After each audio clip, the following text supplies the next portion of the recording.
Hey everybody, this is Mark, and in this video we're going to be showing you how you can use a multi-camera setup with an HDMI switch and a recorder.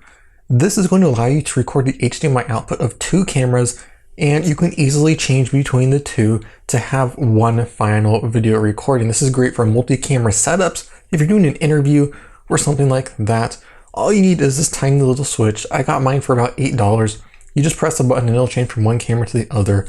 We've got two HDMI ports for an in and one for an out, but this does work the other way. So one in, two out, however you want to do that. You're also going to need a recorder. I am using the Atomos Shogun Flame. This has SDI, but also has HDMI recording. You don't have to have a monitor. You can just use a recorder, but that's what I'm using. So to set this up, we just need 3 HDMI cables, a recorder, 2 cameras, and our switch. So we just plug the 2 cameras into the switch and the other end of the switch into our recorder, and that's pretty much it. So now all we have to do is turn on the cameras and the monitor and take the lens cap off, and we should see that it is actually working surprisingly good, and we can actually start playing with it right away. So I can go ahead and hit record on the Atomos. We can wave our hand in front of camera 1, seeing that we do got footage. We can switch to camera 2, and it'll take a second, but we'll see the next camera, and as you can see, it is recording.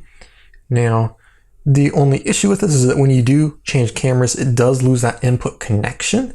So it says no input for a second, and on an Atomos product, it gives you a skippy error, which means that it broke the clip when it lost connection, but it starts recording automatically. So when playing it back, it's actually going to lose just a little bit in between the two. So this may not be your best option for interviews where there's constant dialogue, but if you need to switch between 2 cameras quick, this is a great option. It's really cheap, and if you do need to record simultaneously or you need to not have that break in between them, you can pick up something a little bit more expensive, but for the price, I don't have any complaints about this. But there you go. That's all for this video. A super cheap way to record 2 cameras at the same time really easily. If you like this video, leave a like and hit the subscribe button for more videos like this. This is Mark with Apple Tech 128, and I'll see you in the next one.